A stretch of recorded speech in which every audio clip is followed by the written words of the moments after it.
É o Evangelho. É o Evangelho de Jesus. É o Evangelho da graça do nosso Deus. É o Evangelho eterno. É esse Evangelho dos mistérios da sabedoria de Deus aplicados ao cotidiano humano.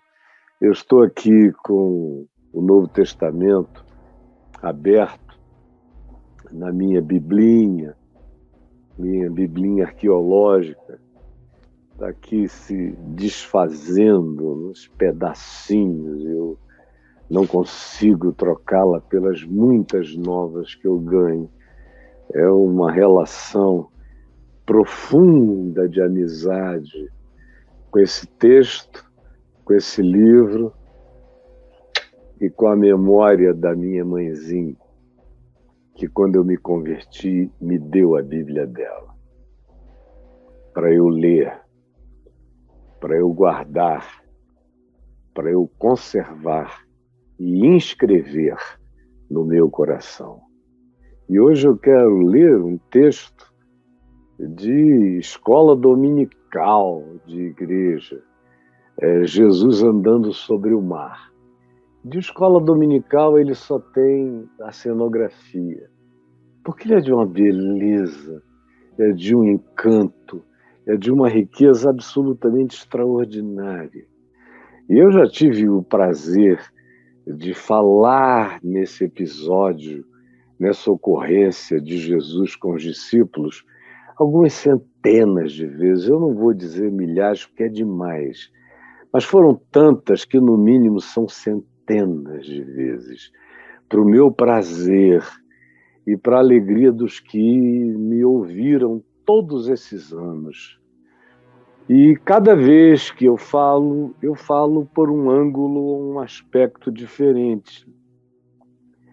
Eu penso já ter coberto praticamente todos. Aí chega uma hora, eu olho e digo, não, eu nunca dei ênfase nessas particularidades.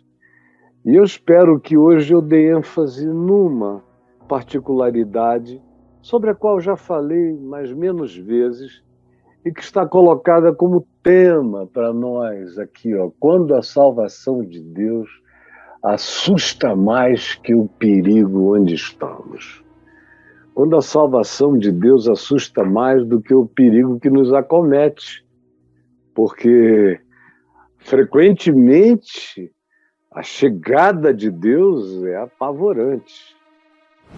Frequentemente a intervenção é assustadora, é confusa na cabeça da maioria de nós. E aqui esse texto nos ilustra perfeitamente isso. Não é aqui a primeira vez em que isso acontece. Na realidade, quase todas as vezes que os homens se encontram com Deus, ou todas as vezes, algo crítico se estabelece. O encontro com Deus é crise. O encontro com Deus é angústia. O encontro com Deus é perplexidade. O encontro com Deus é susto, frequentemente. O encontro com Deus é abismal. Demanda de nós o que nós não esperávamos.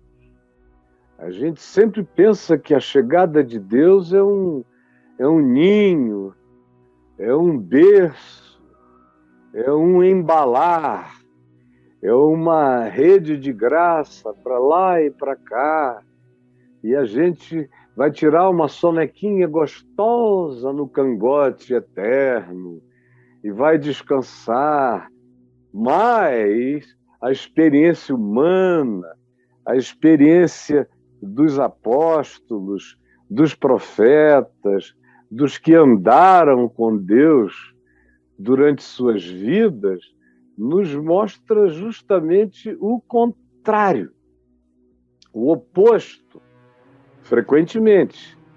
E aqui eu leio, e o verso 22, que está aí para você como referência, começa dizendo que logo depois de Jesus fazer a primeira multiplicação dos pães, de 5 pães e 2 peixinhos, para aquela multidão de mais de 5.000 homens, fora as mulheres e crianças, uma grande multidão da Galileia, Decápolis, daquela Galileia dos gentios, onde vinha gente de todas as cidades. Era um encontro cosmopolita, um encontro sincrético, um encontro multirracial, multicultural, multirreligioso. Era o pessoal que habitava as circunvizinhanças do círculo, do Galil de Galileia, que é esse círculo geográfico, cheio de cidades de culturas distintas. Por isso, desde os dias de Isaías, 800 anos antes, isso era chamado de Galileia dos gentios, porque já tinha uma população variada e pagã, diferentemente de Jerusalém, que era de cultura monolítica, e quem estava lá, se não fosse judeu de DNA, eram convertidos judeus do proselitismo judaico, mas seguiam a cultura judaica, a formatação judaica e tudo mais. A Galileia não, a Galileia tem esquina, a Galileia tem cachorro à beça, muito vira-lata, a Galileia tem bêbado, a Galileia tem meretriz, a Galileia tem mulher gostosa andando desgranhada, a Galileia tem coletores de impostos totalmente sem escabrosidade, sem controle, sem autocontrole, escabrosos nas suas práticas, na sua gulodice financeira. A Galileia está cheia de doentes, de cegos, de surdos, de anômalos, de aleijados. A Galileia está cheia de lunáticos, de gente com transtornos mentais, com ansiedades incuráveis. Não é à toa que é lá na Galileia que Jesus fala de ansiedade, e não em qualquer outro lugar, porque ali era o lugar da angústia ansiosa, da falta de provimento, da falta de amanhã, da falta de certeza de qualquer coisa. E é esse o lugar que Jesus gosta de estar, prefere estar, escolhe estar. É a sua opção preferencial relacional, é a Galileia, e é aquele povo que anda na região da sombra da morte, buscando luz, querendo encontrar algum tipo de sinal de oxigenação esperançosa no futuro, na direção de cuja perspectiva eles pudessem resfolegantemente caminhar. É esse o lugar. E logo depois de Jesus ter saciado a fome deles, que já durava alguns dias, e agora está todo mundo satisfeito, e Jesus, logo a seguir, logo após isso, compele. A palavra compelir significa aquilo que você faz junto com, no ato de quase forçar, de impelir. É dizer, olha, vão, e é fazer a força junto, é apressar, é validar, é indicar validatoriamente. Eu quero que vocês atravessem logo o Mar da Galileia. Peguem logo o barco e sigam. Ele compele. Não há uma ação contrária. Por isso é um compelir, porque eles estavam dispostos a aceitar o impelir. E Jesus se associa a isto e é um compelir. Jesus diz, vai, e eles vão. E vão antes. O que Jesus queria era ficar só. E queria que eles embarcassem e passassem adiante dele. Ele não estava querendo companhia. Ele queria solitude. Nem mesmo aqueles amigos apóstolos, discípulos mais íntimos, ele estava naquela hora, naquele momento, com desejo de ter com ele. Ele queria que eles fossem. Às vezes o coração da gente, independentemente de amizades, afinidades e compromissos, necessita de solitude em relação às pessoas mais queridas, à esposa, marido, a filhos, aos pais, às pessoas da nossa intimidade. Existe tempo para tudo, inclusive esse tempo de deixar de estar juntos, de deixar de abraçar. Existe esse tempo do recolher, do silenciar, do aquietar.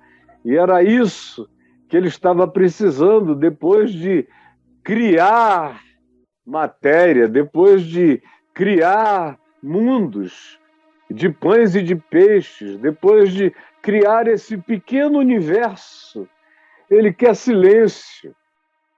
Ele quer, como o Pai, no início, ao 7º dia, descansou. E o que ele quer é esse silêncio pós-criação. Ele quer esse momento, ato existencial de quietude reflexiva. Coisas novas foram trazidas à existência e ele silencia, e é o que ele deseja, enquanto despede as multidões, manda todos de barriga cheia para casa e ele se recolhe. Aqui se diz: despedidas as multidões, subiu a um monte. Ali está cheio de montes e planuras elevadas, nenhuma montanha tão alta naquela região das imediações da Galileia, mas há muitos montes. E ele subiu num daqueles montes variados a fim de ficar sozinho. E quando o sol se pôs, lá estava ele só. Ao pôr do sol, lá estava ele só. E olhe só o que aqui se diz. Entretanto, o barco que os discípulos tinham usado já estava longe. O Mar da Galileia não é tão grande, tem 22 quilômetros de comprimento, 12, 13 de largura, dependendo do lugar, e eles estavam fazendo uma diagonal, que nem tinha 12 nem tinha 22, mas era um bom tamanho na diagonal que eles atravessavam. E o vento era contrário, diz aqui. Eles já tinham andado alguns quilômetros, açoitados pelas ondas, porque o Mar da Galileia é o buraco fundo, não é o mais fundo. O que vem a ser o mais fundo posteriormente é o Mar Morto, lá no sul.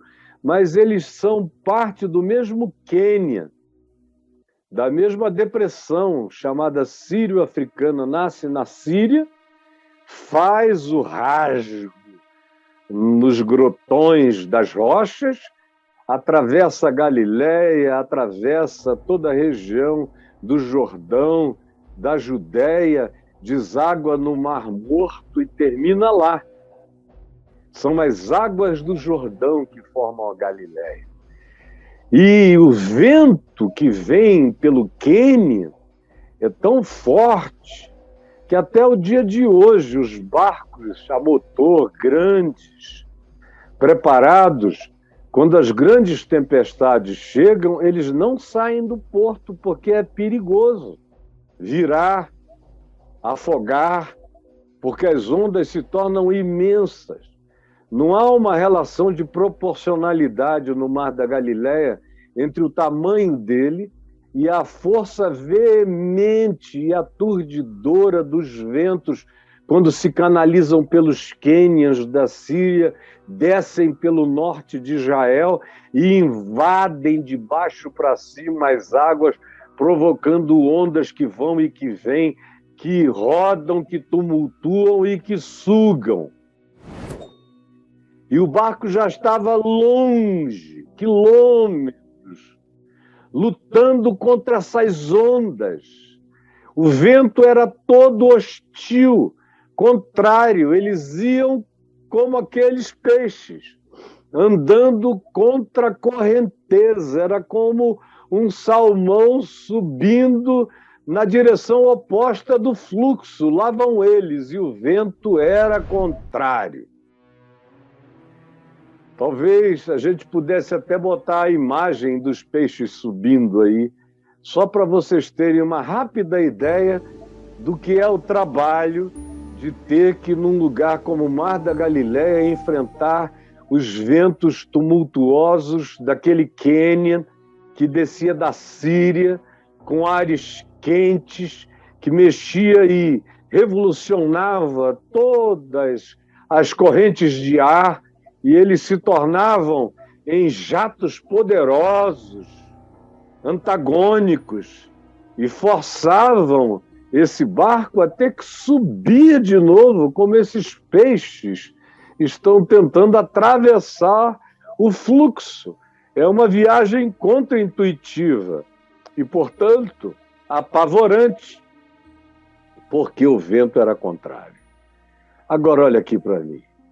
Já tarde da noite, na quarta vigília da noite, na escuridão absoluta, o sol já tinha se posto há muito tempo.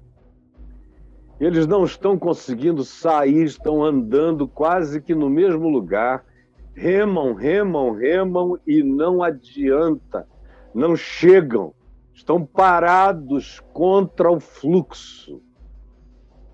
Então, foi Jesus ter com eles andando por sobre as águas, como acontece tantas vezes com a gente, quando nós estamos aí com essa sensação de viagem contra o fluxo, como você viu agorinha, outra vez, nessas imagens dos peixes, dessa viagem contra o curso das coisas. Quando tudo parece contrário, e o pior não é isso, é que a ordem para a gente ir, quem colocou a gente nessa foi Jesus. Ele é que compeliu. Você não pode nem ter o auto-engano de dizer fui eu que decidi, eu que quis, eu meti na cabeça, era a minha vontade, era o meu capricho. Eu tinha que ver uma pessoa do outro lado, forcei a barra com os colegas. Eu tinha um dinheiro para receber da minha indústria de pesca, João podia dizer, com Pedro e Tiago e André, ou qualquer coisa parecida.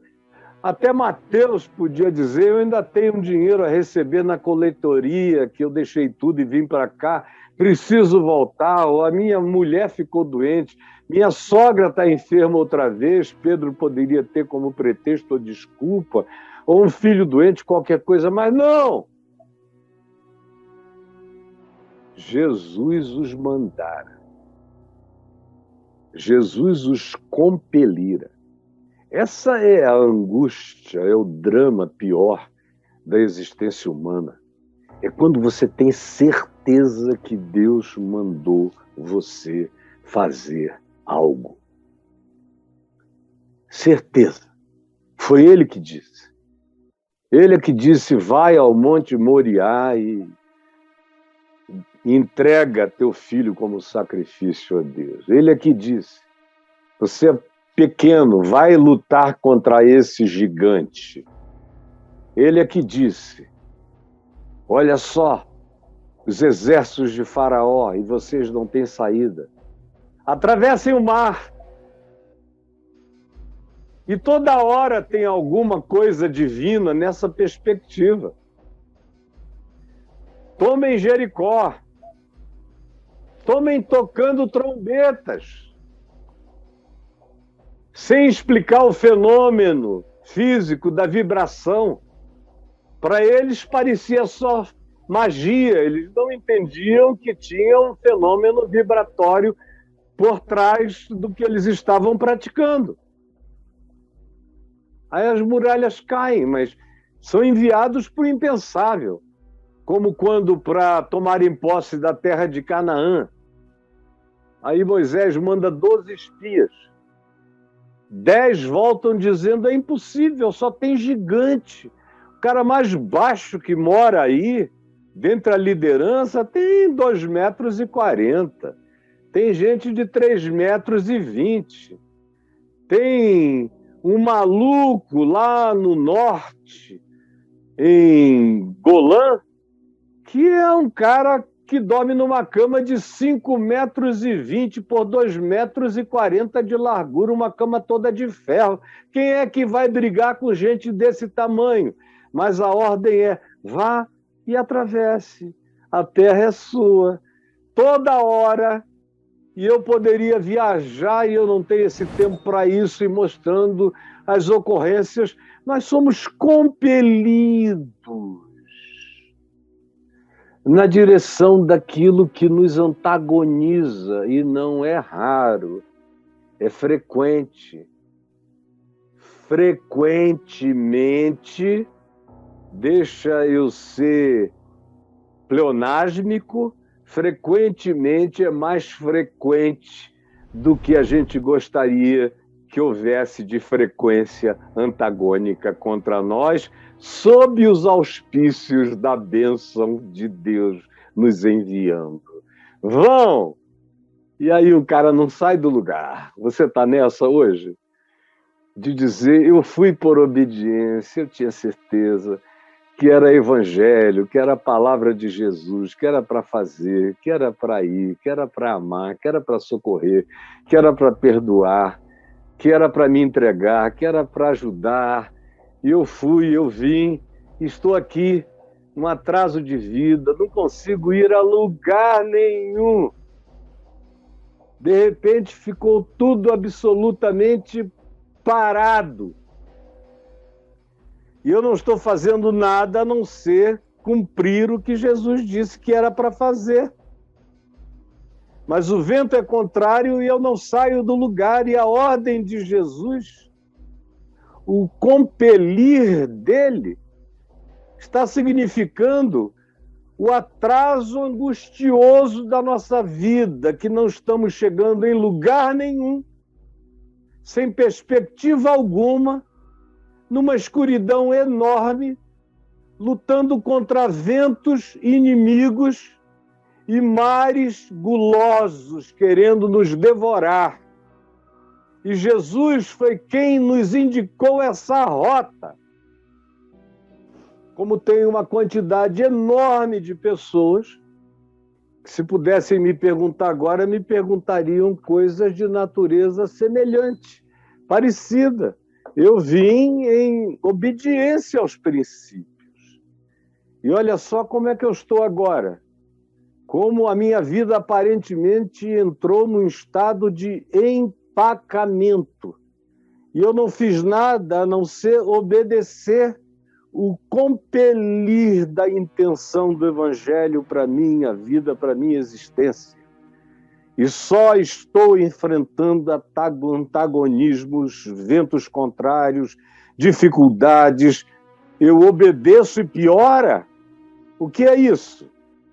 Então, Jesus, vendo-os naquela altura da noite, da escuridão, foi ter com eles, andando por sobre o mar. Que coisa mais apavorante, enlouquecedora. Você no meio da escuridão. Podia ser aqui nesse Lago Paranoá, que não tem nenhum lugar tão largo quanto o Mar da Galileia, e talvez tenha no comprido, porque o perímetro do lago aqui de Brasília, do Lago Paranoá, o perímetro é maior do que o do Mar da Galileia.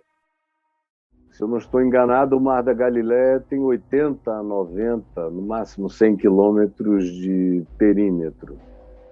E esse lago aqui, Paranoá, tem mais de 100 e tantos quilômetros de perímetro, porque ele tem muitas oscilações, ele não é um círculo ovalado, como o Mar da Galileia é, onde você tem mais densidade, volumetria de água, e extensões compridas, tem muito mais volume de água do que aqui, mas o perímetro é mais curto, porque não tem sinuosidade. Então lá vai Jesus atravessando, na mesma diagonal, os ventos soprando no rosto dele, no cabelo, nas vestes, e ele vem andando serenamente na direção do barco perdido na escuridão, com esses discípulos sem entenderem nada sobre essa suposta soberania de Cristo, que os coloca andando no antagonismo, na dificuldade da existência, ao invés de facilitar-lhes a travessia, dificulta-lhes a passagem. E o pior, o mais angustioso, é essa ideia de que foi ele quem compeliu. É vontade dele. E seguindo a vontade dele, eu cheguei nesse lugar onde não consigo ir para frente nem para trás, e a maior tendência é ser engolido pelas águas.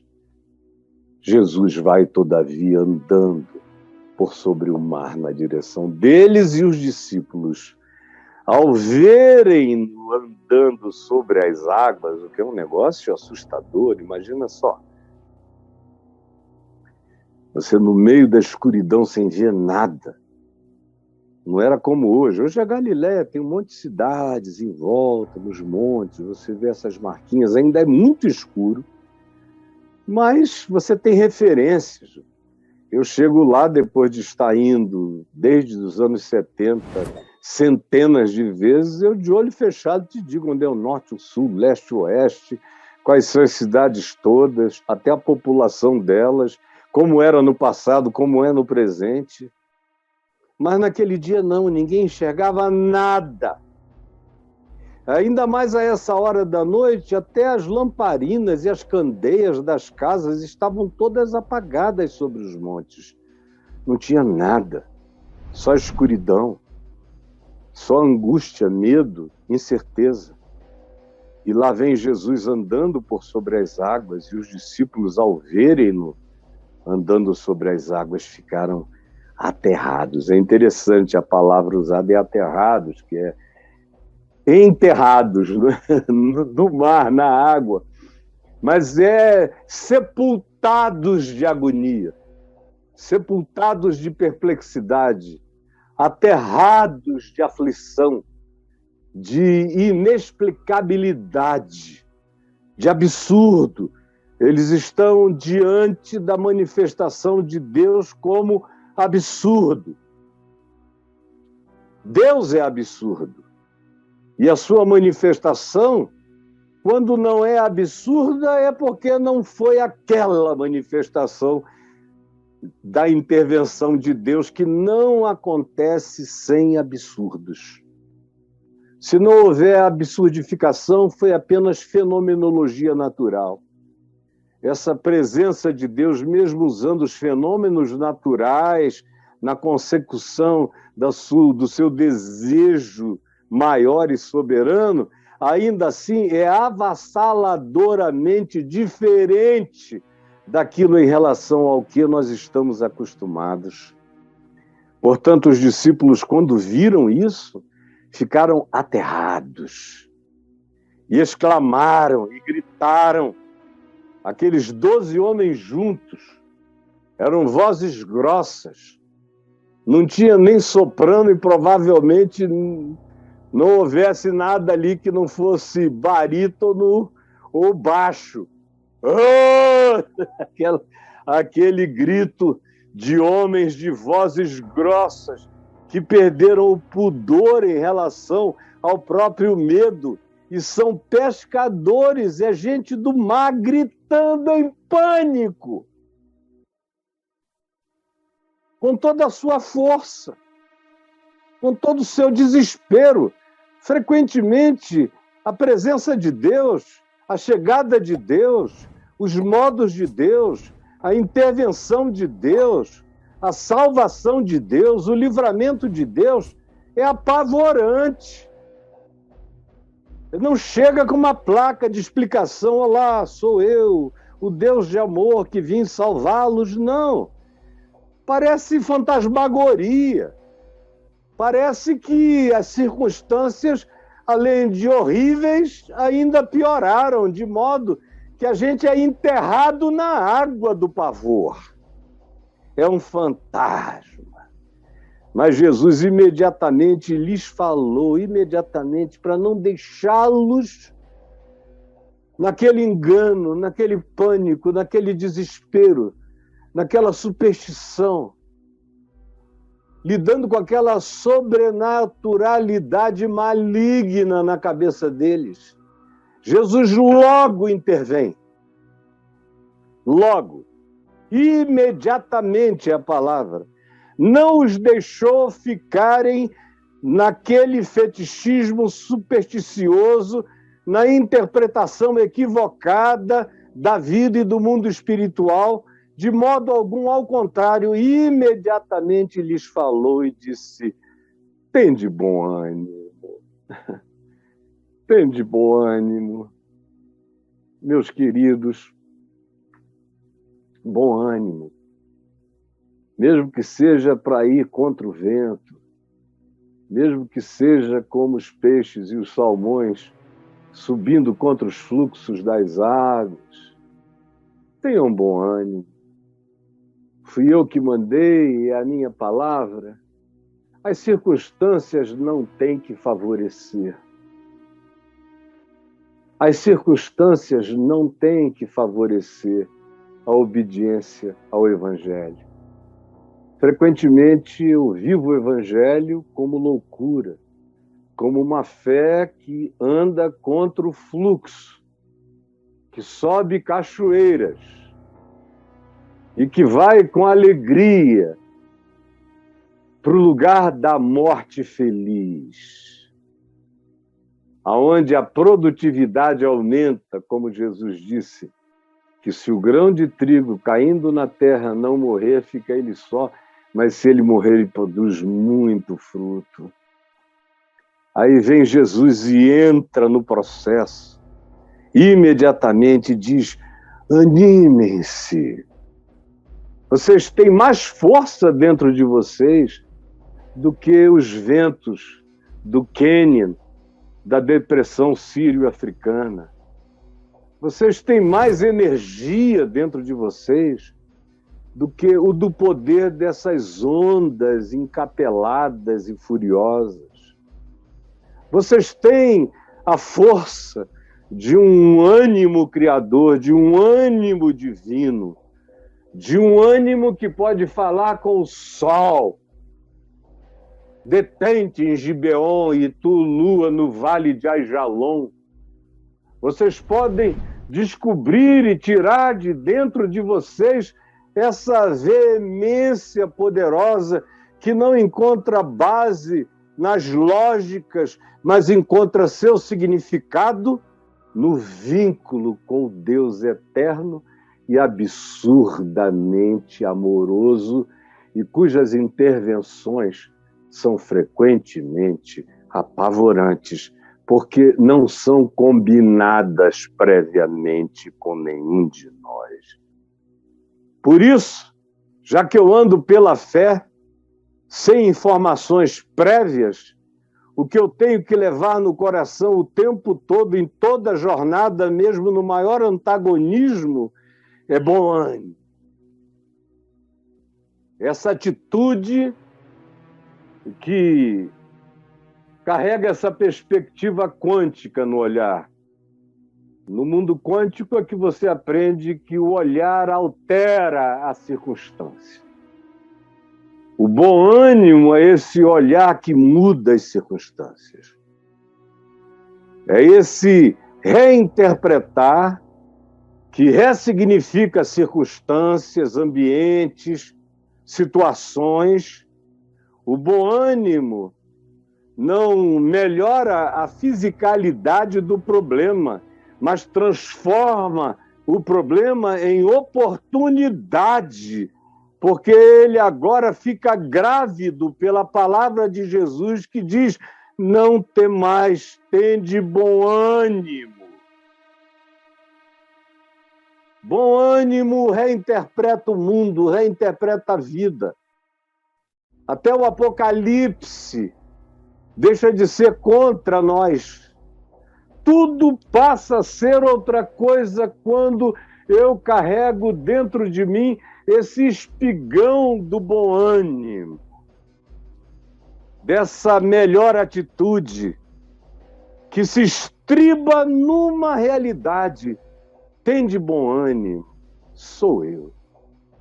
Esse sou eu é que faz com que todas as circunstâncias possam ser invadidas pelo bom ânimo, não por causa do meu poder mental, mas porque aquele que me estimula e me ordena a ter bom ânimo é o mesmo que diz, eu estou aqui, sou eu, não é ninguém não, não fique apavorado. Às vezes, a minha chegada é estranha mesmo. Vocês têm que aprender que o meu caminho, muitas vezes, acontece na tormenta. Eu tenho um caminho na tormenta, como diz o profeta Naum. Eu tenho um caminho na tempestade. Eu tenho um caminho nos terremotos e no agir avassalador de todos os eventos tormentosos, como diz o Salmo 29, a voz do Senhor está sobre as muitas águas. Tem de bom ânimo, sou eu. Não tenham medo, eu estou aqui. A diferença entre ter medo e não ter medo é saber quem está contigo. Com quem você anda, com quem você está andando, quem está ao seu lado, que aquele que lhe compeliu não trai. Aquele que disse vá adiante que eu chego, chega. E ele não chega com farol, nem dando sinal. Ele não é o rei dos LEDs. Ele chega na escuridão. Mas a presença dele acalma tudo, para tudo, aquieta tudo, muda tudo. Pedro, por exemplo, quando ouviu a voz, sou eu, tem de bom ânimo, não tem mais, sou eu. Pedro respondeu-lhe, se és tu, Senhor, manda-me ir ter contigo por sobre as águas. Esse é um cara diferente da maioria. A maioria iria dizer, se és tu, entra logo aqui. Se és tu, manda isso tudo ficar calmo, aquieta essas ondas, por favor. Sopra esses ventos para lá, desvia a gente disso. Acelera a nossa jornada, a gente quer logo chegar. Mas não haveria uma parada no meio do mar. Se és tu, eu acho isso extraordinário. Manda-me ter contigo andando por sobre as águas. Hoje em dia a gente diria, né, num português que eu não acho nem bonito, mas é corriqueiro, esse é um cara diferenciado. Se és tu, Senhor, manda-me ter contigo por sobre as águas. E Jesus lhe disse, vem. Quer vir? Vem. E Pedro, descendo do barco, como quem desce para um degrau embaixo, descendo do barco, botou o pé na água e andou por sobre as águas e foi ter com Jesus. Não sabemos quantos metros ele caminhou do barco até onde Jesus estava, mas ele fez isso. Ele experienciou essa realidade, ele existencializou essa possibilidade. Ele agora sabia que era possível andar sobre as águas, mas não basta saber que é possível. A gente tem que aprender o possível. O possível não é aprendido quando a gente experimenta algo diferente, sobrenatural, estranho, salvador. Não. Na realidade, tudo isso que aqui se está propondo e dizendo só se mantém quando o coração não deixa de tirar a convicção de que a garantia da loucura é a palavra desse que disse: sou eu. Vem, sou eu. Aí o mundo fica todo firme, tudo vira plataforma, tudo vira possibilidade, tudo vira oportunidade. Quando ele diz: sou eu, vem. E a gente experimenta e existencializa isso. Mas, frequentemente, a existencialização da experiência não se arraigou na gente ainda, não botou suas raízes e seus espigões e o seu carnegão mais profundo na nossa alma. E o coração vacila. A experiência ainda está muito tomada pela dimensão emocional, sentimental, pelo choque, pela sobrenaturalidade. E enquanto a fé ainda está totalmente tomada pelos aspectos da sobrenaturalidade e de que há algo especial me vigiando, ela não se desenvolve o suficiente para ser minha, para ser louca, para ser absurda, para andar sozinha, sabendo que nunca se está só, que Ele está comigo ainda que eu ande pelo vale da sombra da morte. É só quando isso acontece é que eu aprendo a não temer nada nem ninguém. Que caem 1000 ao meu lado, 10.000 à minha direita, eu não sou atingido. Mas antes disso, enquanto a fé se alimenta muito dos elementos favorecedores ou sobrenaturais, a gente não desenvolveu ainda a fé que resiste à pior loucura, o pior absurdo e o naufrágio da existência. E aí ele, andando por sobre o mar, reparou, no entanto, deu uma olhada em volta, racionalizou o processo. O que eu estou fazendo aqui? Cara, que maluquice é essa? Quem suspendeu a lei da gravidade?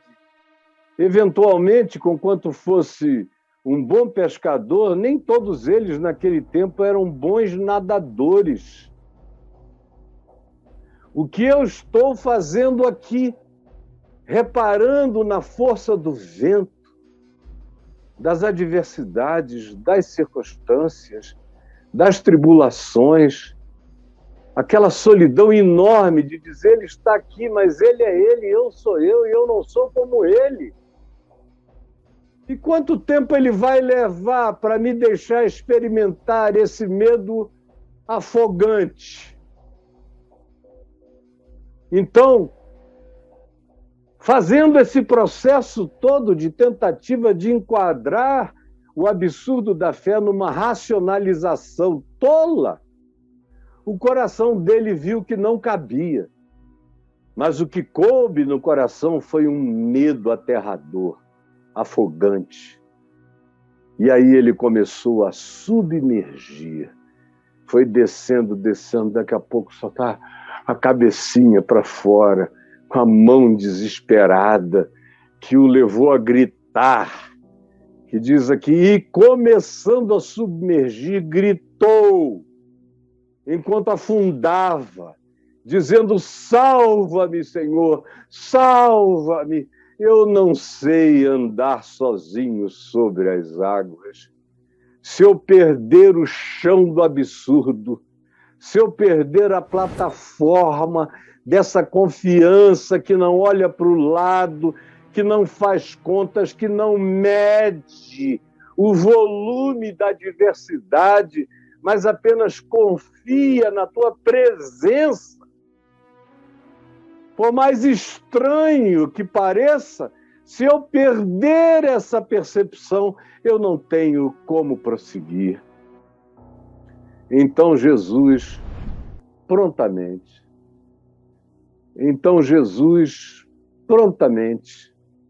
eu acho tão bonitinho essas expressões da rapidez, da vontade de Jesus de não deixar o cara muito tempo na perplexidade. Então Jesus prontamente, essa que é a realidade mais maravilhosa, prontamente Jesus estendeu a mão. Prontamente Jesus estendeu a mão. Pega aqui, meu filho, eu vou te levantar. Como ele está fazendo hoje? Eu espero que você esteja me ouvindo como quem ouve uma metáfora, uma parábola da sua vida. Imediatamente o levantou.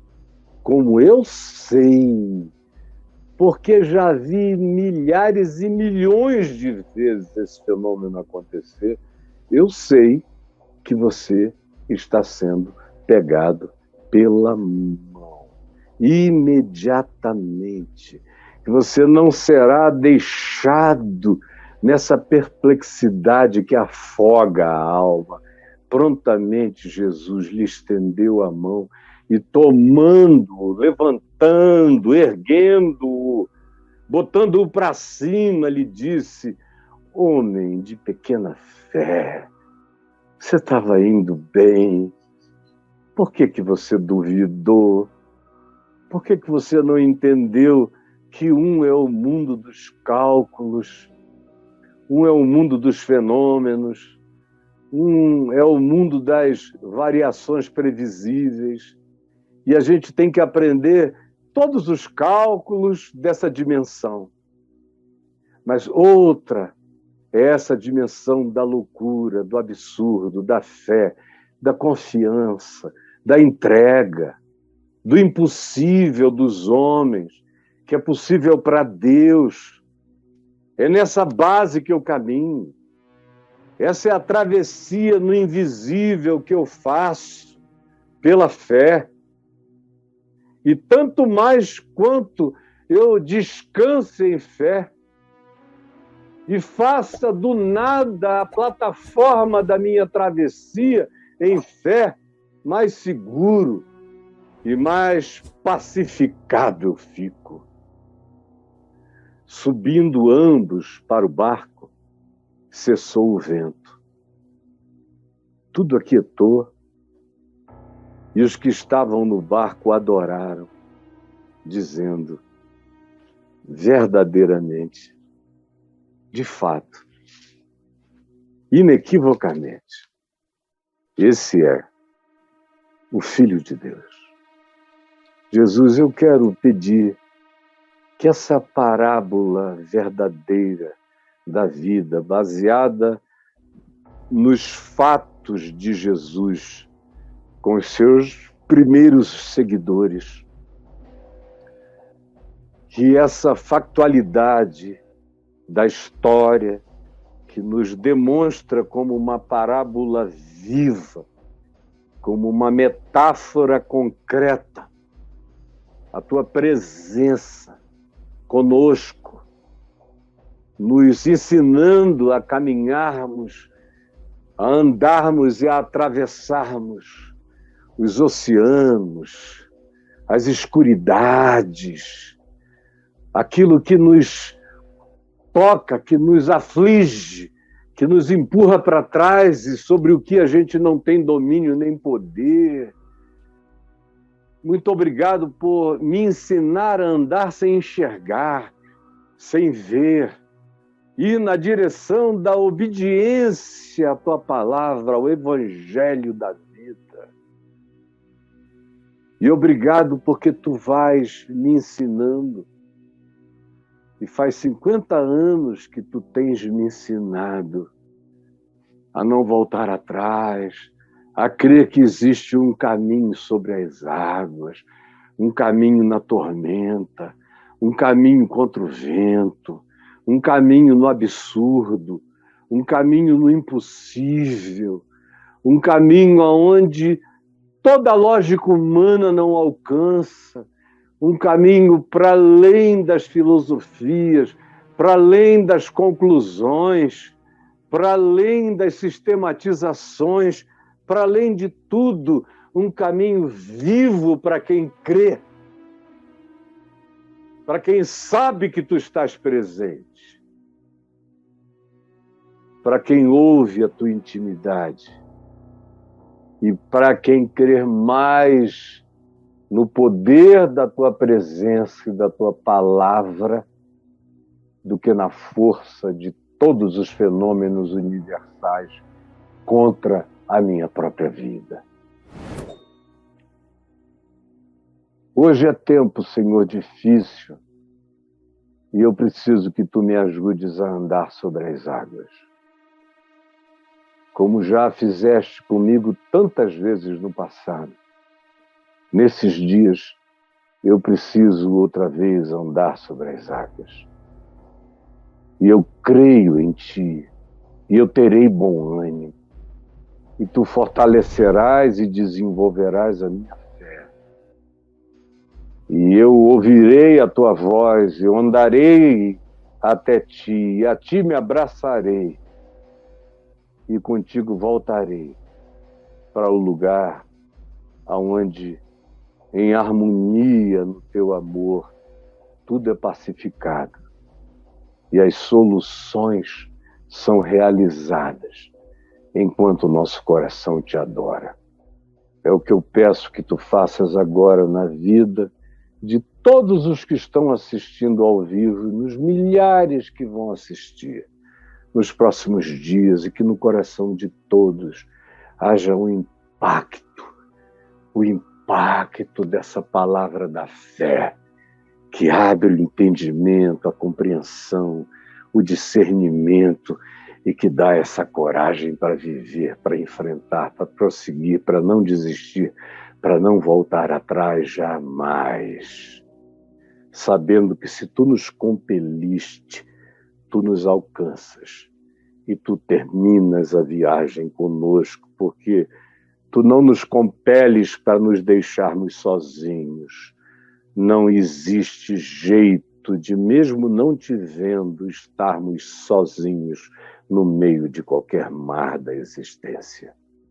Eu não vejo, mas o importante é que tu me vês. E é isso que eu agradeço. E é isso que eu sei.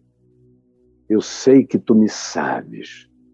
E essa confiança no fato de que tu me sabes e tu me vês é a minha garantia de tudo.